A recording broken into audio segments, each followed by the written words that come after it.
అన్నం చూడాలని కొండంత ఆశతో వచ్చాను. గౌస్ బాయ్, నా ఆశలన్నీ నిరాశలు చేసి వెళ్ళిపోయావు. సోరిపోతా నువ్వట్లా సంపాదించేది తిట్టేవాడివి. ఈనాడు లక్షాధికారనే వచ్చా. ఏం లాభం? నీతో కలిసి అనుభవించే యోగం లేకపోయింది నాకు. గౌస్ బాయ్. ఎవరు వారు? వదినా, నన్ను గుర్తించలేదా? నేనే వదినా, ముస్తఫాని. ముస్తఫా? అవును వదినా, నువ్వు కూడా ఏమిటో గుర్తుపట్టడానికి వీలైనంతగా చిక్కిపోయావు. అవును మరి, అన్నయ్య కూడా లేడా పాపం. ఊరుకోనాయనా, మీ అన్నయ్య కూడా నీకోసం ఎంతో వెతికారు. ఎప్పటికైనా తిరిగి రాకపోతావా అని ఎదురు తిన్నలు చూస్తున్నాను. బేటా, ఎవరమ్మా వీరు? తినే నాయనా, నేను తరచు నీతో చెప్తున్నా మీ బాబాయ్. బాబాయా? ఇతన్ని నేను సత్రంలో చూశానే. అవును వదినా, అన్నయ్య పోలికలు ఉండడం చేత నేను కూడా వీడిని గుర్తించాను. పలకించబోయేటప్పటికి భయపడి పారిపోయాడు కుర్రకుంక. రానాయనా,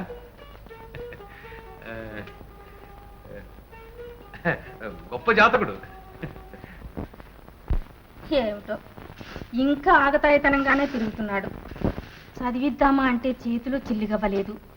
పెద్దవాడయ్యేసరికి ఏదన్నా బ్రతుకు తెరువు ఏర్పడాలంటే చిన్నతనం నుంచి ఏదన్నా పనిపాటు నేర్చుకోవాలిగా. వదినా, కుర్రవాడి బాధ్యతలని నాకు వదిలేసి నువ్వు నిశ్చింతగా ఉండు.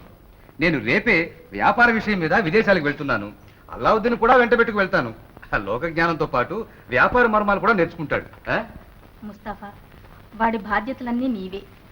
పాల ముంచినా నీట ముంచినా నీదే భారం.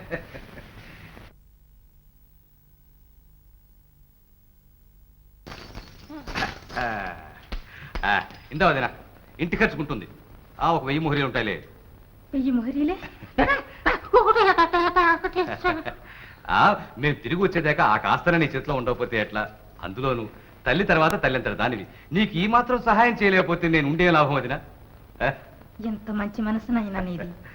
అల్లా నిన్ను కంటికి రెప్పలా కాపాడుగాక.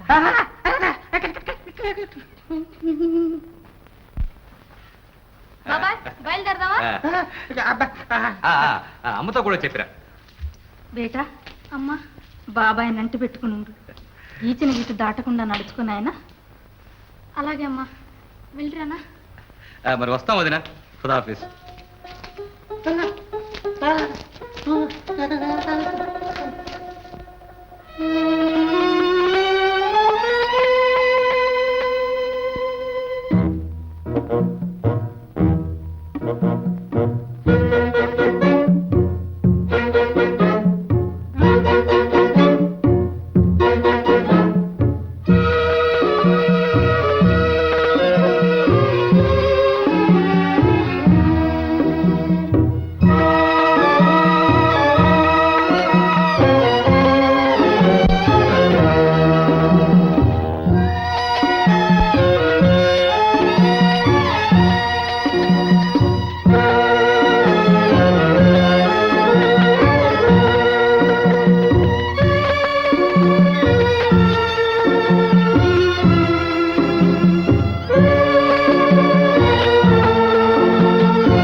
నేను ఇంకొకడు కూడా వేయలేను.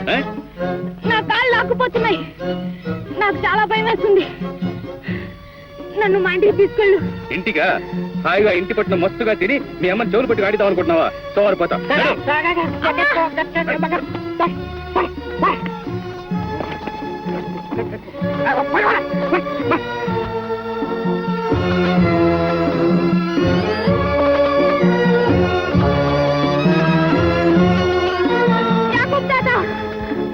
నువ్వైనా నన్ను మా ఇంటికి తీసుకెళ్ళు.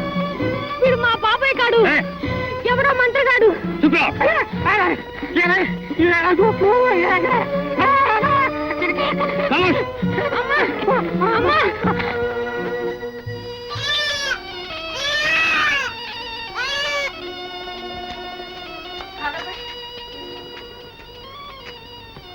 ఈ మేక పిల్లని ఎక్కడికి ఇలా ఈడ్చుకెళ్తున్నావు?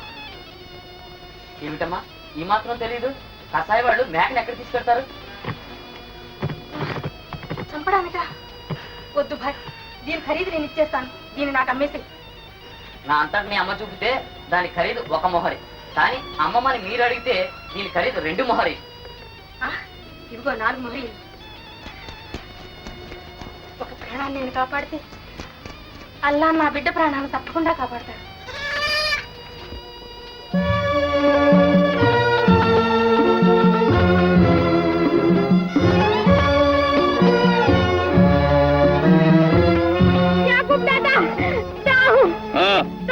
విశ్రాంతికి ఇది సమయం కాదు.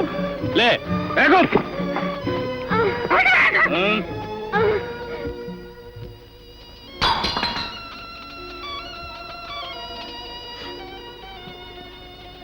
నువ్వే మా కుర్రాడన్నంత ఆప్యాయంగా ఈ పాలు నీకు ఇవ్వాలనుకున్నా, కానీ చెయ్యి జారి పాలన్నీ నేలపాలైపోయి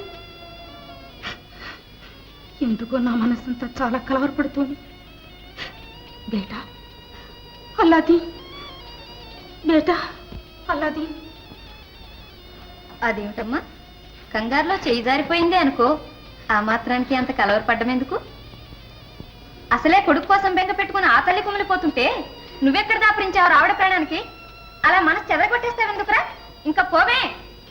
పో. వద్దమ్మా, వీడిని వెళ్ళగొట్టొద్దమ్మా. ఈ దిక్కులేని వాడికి ఈ మాత్రమైనా సేవ చేస్తే దూరదేశంలో ఉన్న అల్లావుద్దీన్కి అల్లా తప్పకుండా సహాయం చేస్తాడు.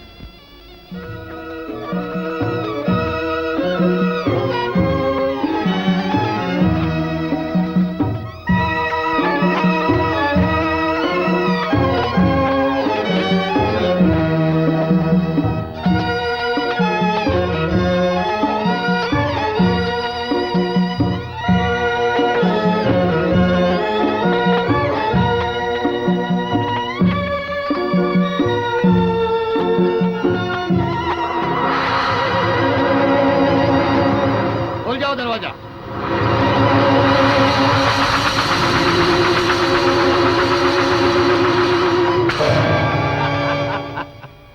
శాబాష్. అల్లావుద్దీన్ రా నాయనా, గుహ లోపలికి వెళ్ళు. చుట్టూ తిరిగి చూడు, అక్కడ ఒక చిన్న దీపం ఉంటుంది, దాన్ని తీసుకొచ్చి నాకి. వద్దు బాబా, యాకూబ్ దాదా నన్ను విడిచిపెట్టమను. నాకు భయంగా ఉంది, నేను ఆ చీకటి గుహలోకి వెళ్ళలేను. అల్లావుద్దీన్ చెప్పినట్టు చెయ్యి, పో.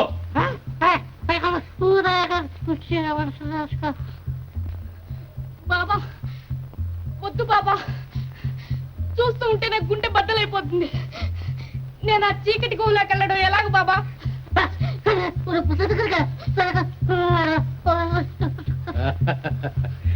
నీకేం భయం లేదు. ఈ ఉంగరం వేలి పెట్టుకో, నీకే ఆపద రాదు. నిర్భయంగా వెళ్ళు. వెళ్ళు వెళ్ళు.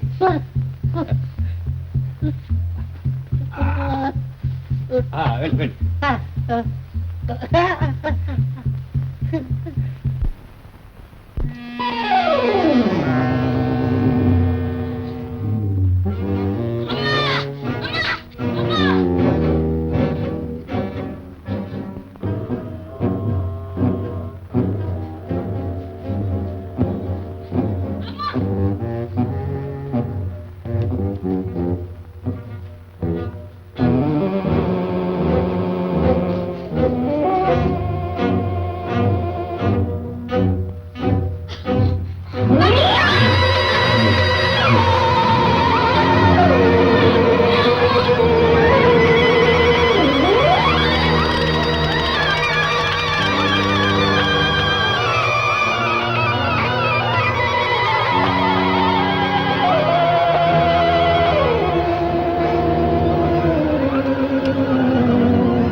అలావుద్దీన్ అలావుద్దీన్ వెళ్ళిన వాడు అలాగే ఉండిపోయాడే.